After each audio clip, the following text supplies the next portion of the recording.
Student, आपका एक बार फिर से स्वागत है हमारे YouTube चैनल पे। स्टूडेंट, आज का वीडियो जो लेक्चर होने वाला है वो बहुत ज़्यादा इंपॉर्टेंट है।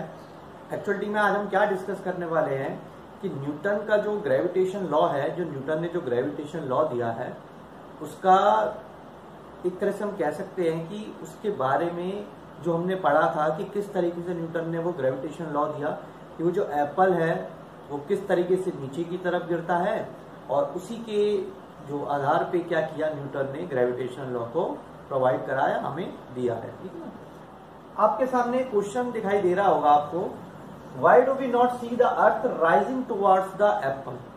क्वेश्चन दिख रहा होगा आपको, why do we not see the earth rising towards the apple. अब ये एक्चुअलिटी में क्वेश्चन क्या है स्टूडेंट कि एक बात बताइए, न्यूटन ने क्या बताया था कि कोई भी चीज, कोई भी जो ऑब्जेक्ट है वो अर्थ क्या करता है, उसको अट्रैक्ट करता है। किस वजह से करता है? ग्रेविटेशनल फोर्स की वजह से करता है। ठीक है ना। किस वजह से करता है? ग्रेविटेशनल फोर्स करता है, इसलिए करता है।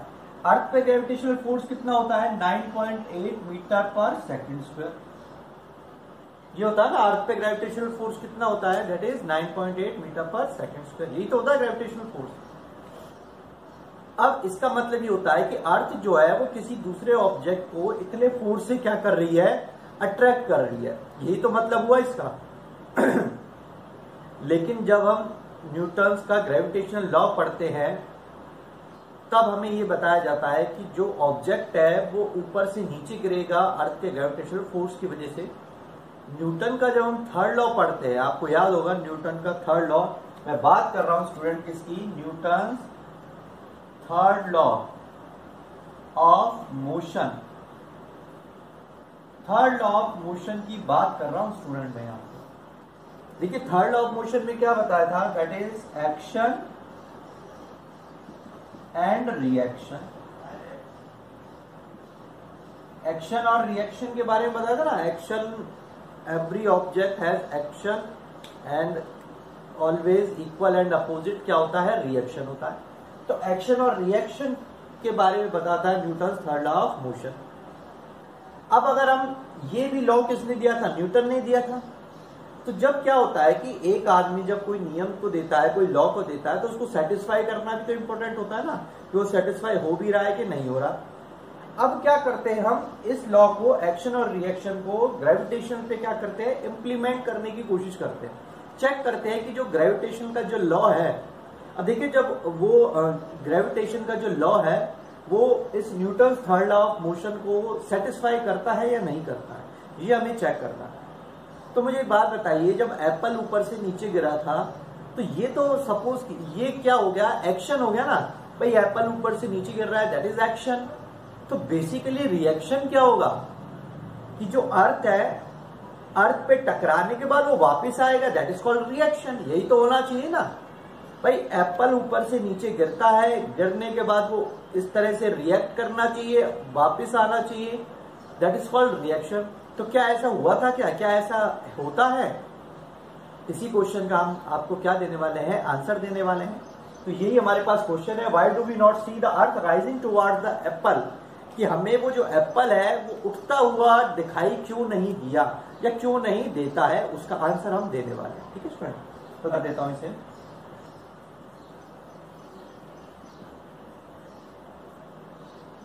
क्वेश्चन समझ में आ गया होगा आपको कि हम क्या पूछ रहे हैं। ठीक है, अब हम बात करते हैं इसके सॉल्यूशन की। तो सॉल्यूशन देखते हैं स्टूडेंट इसका जो सॉल्यूशन है या इसका जो आंसर है, दैट इज न्यूटन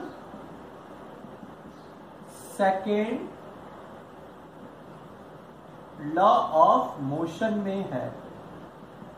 इसका जो आंसर है स्टूडेंट वो किसके पास है? Newton second law of motion में है।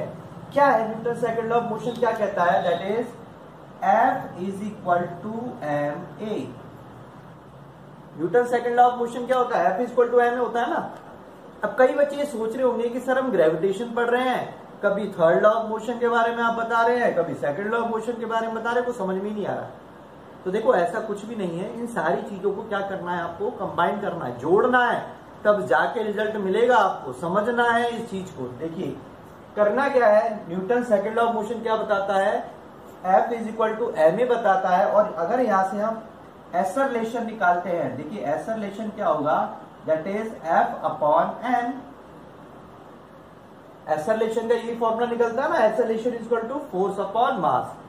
इसी फॉर्मूले की वजह से एक बार बताइए इसका मतलब क्या होगा भाई, इस केस में क्या होगा, अगर मास इंक्रीज होता है तो एक्सेलरेशन क्या हो जाएगा, डिक्रीज हो जाएगा ना, इनवर्सली है ना। इसका मतलब क्या है कि अगर किसी ऑब्जेक्ट का मास बहुत ज्यादा है तो एक्सेलरेशन उस पर क्या हो जाएगा, कम हो जाएगा। सिंपल सा लॉजिक है ना कि अगर किसी ऑब्जेक्ट का मास बहुत ज्यादा है तो एक्सेलरेशन क्या हो जाएगा, कम हो जाएगा। और किसी ऑब्जेक्ट का अगर एक्सेलरेशन ज्यादा है तो उसका क्या होगा, मास कम होगा। यही तो इसका मतलब हुआ ना। अब देखिए होता क्या है, इसी जो हमारा ये फॉर्मूला है यही हमें क्या दे रहा है, इसका आंसर दे रहा है। कैसे दे रहा है कि एक बात बताइए, जब अर्थ जो है किसी दूसरे ऑब्जेक्ट को अट्रैक्ट करती है वो 9.8 मीटर पर सेकंड स्क्वायर की जो ग्रेविटेशनल फोर्स है उससे वो क्या करती है, अट्रैक्ट करती है। ठीक है ना, समझ में आई। अब कोई ऑब्जेक्ट अर्थ को अट्रैक्ट करे तो उसके लिए भी ज्यादा फोर्स होना चाहिए ना। भाई एक बात बताओ मुझे कि 9.8 मीटर पर सेकंड स्क्वायर, ये तो बहुत ज्यादा फोर्स हो गया ना। ये किसके रिलेटेड है, अर्थ अट्रैक्ट कर रही है किसको, दूसरे ऑब्जेक्ट को। किससे कर रही है, नाइशन से। 9.8 मीटर पर सेकंड स्क्वायर जो है वो एक्सेलरेशन से क्या लगा रहा है, पुल लगा रहा है। तो अगर कोई ऑब्जेक्ट, ध्यान दीजिएगा, अर्थ पे ग्रेविटेशनल पुल लगाता है तो वो इससे ज्यादा तो नहीं हो सकता ना। दैट मीन्स वो 9.8 मीटर पर सेकंड स्क्वायर से ज्यादा तो नहीं हो सकता। सीधा सा पढ़ना है ना। इसका मतलब कोई ऑब्जेक्ट जो अर्थ पे ग्रेविटेशनल पुल लगाएगा वो 9.8 मीटर पर सेकंड स्क्वायर से क्या होगा, कम होगा ना। अब जब इतना कम ग्रेविटेशनल पुल होगा तो क्या, मुझे एक बात बताइए, अर्थ उस ऑब्जेक्ट की तरफ अट्रैक्ट कर सकता है क्या, नहीं कर सकता ना। तो एक्चुअलिटी में यही हुआ है, जो मास है अर्थ का वो इतना ज्यादा है उस ऑब्जेक्ट के मुकाबले कि वो जो एप्पल है ना वो हमें क्या बोलते हैं, वो रिएक्ट करता हुआ दिखाई नहीं देता है। किसकी वजह से नहीं दिखा देता है, ऑब्जेक्ट जो अर्थ है उसके मास की वजह से। तो इसका आंसर यही निकल के आता है स्टूडेंट कि जो फोर्स होता है that is mass into acceleration. और एक्सेलरेशन क्या होता है, बहुत कम होता है किसी ऑब्जेक्ट का जब उसका मास ज्यादा होता है। उस वजह से जो एप्पल है वो उठता हुआ हमें दिखाई नहीं देता। इसका कारण क्या होता है, क्योंकि वो ऑब्जेक्ट जो है वो अर्थ पे बहुत कम ग्रेविटेशनल पुल लगा रहा है, जिस वजह से वो जो एप्पल है ऊपर उठता हुआ, राइजिंग करता हुआ हमें दिखाई नहीं देता। तो ये बहुत इंपॉर्टेंट क्वेश्चन है स्टूडेंट, बहुत बेसिक चीज है जो आपको समझने की आवश्यकता है। नेक्स्ट जो हम टॉपिक डिस्कस करने वाले हैं that is Kepler's law of planetary motion. Kepler थे, बहुत केपलर जो साइंटिस्ट थे उन्होंने क्या दिया था, जो प्लैनेटरी प्लैनेट है उनके मोशन के बारे में केपलर ने डिस्कस किया था, बताया था हमें। उनके 3 लॉ थे, वो तीनों लॉ को हम क्या करने वाले हैं, डिस्कस करने वाले हैं। तो चलिए देखते हैं Kepler's law of planetary motion. देखिए student, Kepler's first law actuality में क्या है कि एस्ट्रोनॉमर्स ने एक्चुअलिटी में क्या किया स्टूडेंट, बहुत सारा डाटा कलेक्ट किया और उन्हीं डाटा कलेक्शन से केपलर ने क्या किया, 16th सेंचुरी के अराउंड इन रिसर्च किया और उन्होंने 3 लॉज बताए थे किसके रिगार्डिंग, प्लैनेट्स के मोशन के रिगार्डिंग। चलिए हम डिस्कस करते हैं। सबसे पहले आता है केपलर फर्स्ट लॉ। एक्चुअली में केपलर फर्स्ट लॉ क्या कहता है, every planet revolves around the sun in an elliptical orbit. Actually में किया क्या, केपलर ने जो पूरा यूनिवर्स है उसको इलिप्टिकल ऑर्बिट मान लिया है। ठीक है ना, पूरे यूनिवर्स को क्या मान लिया, इलिप्टिकल ऑर्बिट मान लिया है। Every planet revolve around the sun in an elliptical orbit. और वो क्या बता रहे हैं कि जो भी जितने भी प्लैनेट है वो सन के चारों तरफ इलिप्टिकल ऑर्बिट में क्या कर रहे हैं, रिवॉल्व कर रहे हैं। With the sun situated at any one of the foci, that is the plural of focus of the ellipse. और उन्होंने क्या बताया कि जो सन है उसका सिचुएशन क्या होगा, कोई भी एक फोकस पे होगा और किस पे होगा, फोकस पे होगा और वो इलिप्स पे होगा। ठीक है ना, फोकस ऑफ द इलिप्स। अब देखिए मैं आपको डायग्राम से बता देता हूं कि ये क्या है, ये पूरा यूनिवर्स है जो कि इलिप्टिकल मान लिया है केपलर ने। अब इस जो पूरा जो यूनिवर्स है इसको केपलर ने 2 भागों में क्या कर दिया है, डिवाइड कर दिया है। एक तो हॉरिजॉन्टल हो गया और एक वर्टिकल हो गया। तो वर्टिकल वाला जो पोर्शन है that is called minor axis. क्या नाम दिया उन्होंने, ये जो इसको क्या नाम दिया, माइनर एक्सिस का नाम दिया, और जो हॉरिजॉन्टल वाला पोर्शन है that is called major axis. ठीक है, समझ में आया आपको? क्या हुआ कि पूरा जो हमारा यूनिवर्स है उसको इलिप्टिकल ऑर्बिट में बांट लिया है और उसको 2 पार्ट्स में क्या कर दिया है, डिवाइड कर दिया है। एक हो गया हमारा वर्टिकल वाला जो पोर्शन है that is called minor axis, और हॉरिजॉन्टल वाला पोर्शन है that is called major axis. ठीक है, ये काम उन्होंने कर लिया। उसके बाद उन्होंने क्या बताया कि जो सन है वो हॉरिजॉन्टल एक्सिस पे ही लाई करेगा, दैट मीन्स वो मेजर एक्सिस पे रहेगा। अब एक्चुअलिटी में क्या है, 2 पार्ट्स में डिवाइड हो गया है तो फोकस भी 2 हो गए हैं, that is F1 and F2। अब उन्होंने क्या बताया, या तो सन F1 पे रहेगा या F2 पे रहेगा। हमारे यूनिवर्स में जो 2 सन तो नहीं है ना, ऑल ओवर जो पूरा यूनिवर्स है उसमें तो बहुत सारी गैलेक्सीज है, उनमें बहुत सारे सन है, लेकिन हम जिसकी बात कर रहे हैं वहां पे केवल एक ही सन होता है ना, हमें एक ही सन तो दिखाई देता है, तो ऐसा तो है नहीं कि 2-2 सन होंगे। तो उन्होंने क्या बताया, या तो वो सन जो है वो F1 पे रहेगा या वो किस पे रहेगा, F2 पे रहेगा। तो उन्होंने मान लिया कि जो सन है वो किस फोकस पे है, F1 पे है, और प्लैनेट क्या करेंगे, उसके चारों तरफ इस तरफ क्या करेंगे, रिवॉल्व करेंगे।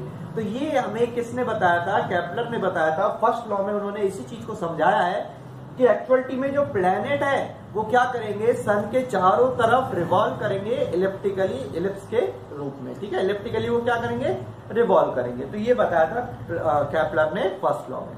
चलिए इसके बाद हम देखते हैं केपलर ने सेकंड लॉ के बारे में क्या बताया, that is Kepler second law of planetary motion. देखिए स्टूडेंट, हम बताने वाले हैं केपलर सेकंड लॉ। देखिए केपलर सेकंड लॉ में उन्होंने क्या बताया, in the elliptical orbit of the planet the line joining the centre of the planet to the centre of sun sweeps equal area and equal interval of time. अब देखिए Kepler ने second law में क्या बताया कि actuality में, देखिए ये डायग्राम है हमारा और ये हमारे पास क्या है, सन है, ठीक है ना, ये O है, ठीक है ना, ये P4 P3 ये प्लैनेट है हमारा। अब ये प्लैनेट क्या कर रहा है, रिवॉल्व कर रहा है इस तरीके से, क्या कर रहा है, रिवॉल्व कर रहा है। ये P1 और ये P2 है, ठीक है, पॉइंट्स है हमारे पास। ठीक है, केपलर ने क्या बताया कि अगर मैं एरियल वेलोसिटी को, ध्यान से सुनिएगा, that is areal velocity, areal velocity, velocity क्या होता है, that means area traced per unit time, area traced per unit time. ठीक है स्टूडेंट, तो क्या बताया, अगर एरियल वेलोसिटी मतलब जो एरिया है, ये जितना एरिया बना हुआ है, और पर यूनिट टाइम, इस एरियल वेलोसिटी को क्या मान लिया जाए, कांस्टेंट मान लिया जाए। क्या मान लिया जाए, देखिए बहुत इंपॉर्टेंट टॉपिक है ये। If areal velocity is constant, अगर एरियल वेलोसिटी क्या मान ली जाए, कांस्टेंट मान ली जाए, तो इसका मतलब क्या होगा, इसका मतलब ये होगा, मैं इधर लिख देता हूं, दैट मीन्स एरिया O, देखिए area O P3 P4 is equal to area O P2 P1। ठीक है ना, ठीक है स्टूडेंट। क्या बताया उन्होंने कि देखिए ये एरिया क्या हो जाएगा, इक्वल हो जाएगा। इसका मतलब क्या हुआ कि जितना एरिया ये है, देखिए O P3 P4 जितना एरिया ये है वो O P1 P2 एरिया के क्या है, बराबर है, दोनों ही क्या है, आपस में इक्वल है स्टूडेंट। ऐसा इक्वल क्यों हुआ, क्योंकि एरियल वेलोसिटी क्या हो गया, कांस्टेंट हो गया। कांस्टेंट हो गया तो एरिया क्या हो जाएगा, इक्वल हो जाएगा ना। लेकिन अगर हम वैसे बात करते हैं तो ग्रेविटेशनल फोर्स क्या कहता है। अब एक बात बताइए, जब ये सन है और जब ये प्लैनेट है इसके पास से गुजरेगा तो ग्रेविटेशनल फोर्स ज्यादा लगेगा या कम लगेगा, ज्यादा लगेगा ना, सबको पता है। और जब दूर जाएगा तो ग्रेविटेशनल फोर्स क्या हो जाएगा, कम हो जाएगा, आप भी जानते हैं अच्छी तरह से। तो इसका मतलब फोर्स ऑफ अट्रैक्शन पास आने पे क्या लगता है, ज्यादा लगता है, दूर आने पे क्या हो जाता है, कम हो जाता है। इसलिए ये इक्वल एरिया तो नहीं हो सकता। लेकिन ध्यान से सुनिएगा, लेकिन मैं क्या बता रहा हूं, अगर एरियल वेलोसिटी को कांस्टेंट मान लिया जाए तो ये दोनों एरिया आपस में क्या हो जाएंगे, इक्वल हो जाएंगे। यही बताया था, किसने बताया था, केपलर ने बताया था। तो जो केपलर का जो सेकंड लॉ है that is equal area. Equal area होता है, ठीक है ना, कि दोनों एरिया आपस में क्या होते हैं स्टूडेंट्स, इक्वल होते हैं। यही बताया था किसने, केपलर ने सेकंड लॉ में। ठीक है, समझ में आ गया होगा आपको। ठीक है, मैं एक बार दोबारा बता देता हूं कि जो एरिया है दैट इज OP3 P4 ये बराबर है किसके, OP2 P1 के। क्यों बराबर है, क्योंकि एक प्लैनेट को रिवॉल्व करने में जितनी वेलोसिटी रिक्वायरमेंट है, वेलोसिटी क्या होगी, एरियल वेलोसिटी क्या होगी, area trace per unit time, मतलब इस एरिया को पार करने में जितना टाइम लगा that is called areal velocity. और वो एरिया वेलोसिटी अगर कांस्टेंट है तब हम ये कह सकते हैं कि ये दोनों एरिया आपस में क्या हो जाएंगे, इक्वल हो जाएंगे। और ये हम अच्छी तरीके से जानते हैं, अगर एरियल वेलोसिटी कांस्टेंट नहीं होती है तो ये दोनों एरिया आपस में इक्वल नहीं हो सकते हैं। That is called Kepler second law of planetary motion. चलिए अब हम बात करने वाले हैं केपलर्स के थर्ड लॉ की। देखिए स्टूडेंट, हम बताने वाले हैं केपलर्स थर्ड लॉ को। केपलर्स थर्ड लॉ क्या बताता है, the square of time period of revolution of planet around the sun is directly proportional to the cube of semi major axis of the elliptical orbit. Actuality में क्या बताता है, the square of time period, that mean T square, the square of time period, देखिए लिखा हुआ है the square of time period of revolution of a planet around the sun is directly proportional to the cube of semi major axis of the elliptical orbit. That means that is Kepler's third law. Kepler third law क्या बताता है, जो time period का जो square है वो directly proportional है किसके, cube of semi major axis of the elliptical orbit के। अब देखिए टी क्या है मेरा, time period revolution of planet, ठीक है ना, और आर क्या है, semi major axis of elliptical orbit. जो हमने मेजर एक्सिस पढ़े थे ना, semi major axis half portion that is AB/2। AB मेरा पूरा था, उसका हाफ पोर्शन क्या हो जाएगा, AB/2 हो जाएगा। That mean T square is directly proportional to R cube. देखिए अगर मैं यहां से प्रोपोर्शनलिटी हटाता हूं तो क्या आता है, R cube is directly proportional to T square. ऐसे लिख सकता हूं मैं, that means R cube is equal to constant into में टी स्क्वायर, यही हो गया। That means R cube by T square is equal to constant, ये आ जाएगा मेरा result. That means R cube by T square क्या हो जाएगा स्टूडेंट, कांस्टेंट हो जाएगा। और इसका मतलब क्या होता है, केपलर थर्ड लॉ का मतलब क्या होता है, of elliptical orbit of a planet is large. अगर मान लीजिए किसी इलिप्टिकल ऑर्बिट का जो प्लैनेट है उसका इलिप्टिकल ऑर्बिट का साइज बहुत ज्यादा बड़ा है तो उसको रिवॉल्यूट करने में टाइम पीरियड क्या लगने वाला है, ज्यादा लगने वाला है। इसका मतलब जितना ज्यादा साइज होगा उसको कवर करने के लिए उतना ही ज्यादा क्या लगने वाला है, टाइम पीरियड लगने वाला है। और ये किसने बताया था हमें, केपलर के थर्ड लॉ से हमें ये बात पता चलती है। एक इंपॉर्टेंट चीज और बता देता हूं मैं स्टूडेंट, कि एक्चुअलिटी में केपलर ने प्लैनेटरी मोशन के ऊपर बताया है। इसके बाद जिन्होंने प्लैनेट के मोशन के बारे में बताया that is called Newton. Newton थे जिन्होंने क्या बताया, प्लैनेट के जो मोशन है उसके बारे में उन्होंने रियल आइडिया दिया। ठीक है स्टूडेंट, तो यहां से हमें क्या पता चलता है कि केपलर का प्लैनेटरी मोशन के बारे में वो पता चलता है। फर्स्ट लॉ में हमने क्या बताया कि एक्चुअलिटी में जो इलेप्टिकल ऑर्बिट है, जो पूरा यूनिवर्स है उसको इलेप्टिकल ऑर्बिट में बांट लिया है, दो एक्सिस में डिवाइड किया हुआ है। एक होता है मेजर एक्सिस, दूसरा होता है माइनर एक्सिस। जो सन है हमेशा मेजर एक्सिस पे रहेगा, किसी भी एक फोकस पे रहेगा। सेकंड लॉ में हमने क्या बताया, अगर एरियल वेलोसिटी को कांस्टेंट मान लिया जाए तो जो एरिया है वो दोनों क्या हो जाएंगे, बराबर हो जाएंगे। और थर्ड लॉ में हमने क्या बताया कि अगर किसी प्लैनेट का ऑर्बिटल साइज ज्यादा है तो उसके रिवॉल्यूशन का टाइम क्या हो जाएगा, इंक्रीज हो जाएगा, उतना ही ज्यादा वो क्या लेगा, समय लेगा। ठीक है ना स्टूडेंट, तो ये बताया किसने, केपलर्स के प्लैनेटरी मोशन में। तो होपफुली आपको आज का वीडियो लेक्चर है वो समझ में आया होगा। मेन चीज ये है कि आपको समझ में आना चाहिए, ठीक है ना। अच्छा लगा होगा तो वीडियो को लाइक कीजिए, नए आए हैं चैनल को सब्सक्राइब कीजिए और ज्यादा से ज्यादा शेयर करने की कोशिश कीजिए। आज के लिए इतना ही, थैंक यू।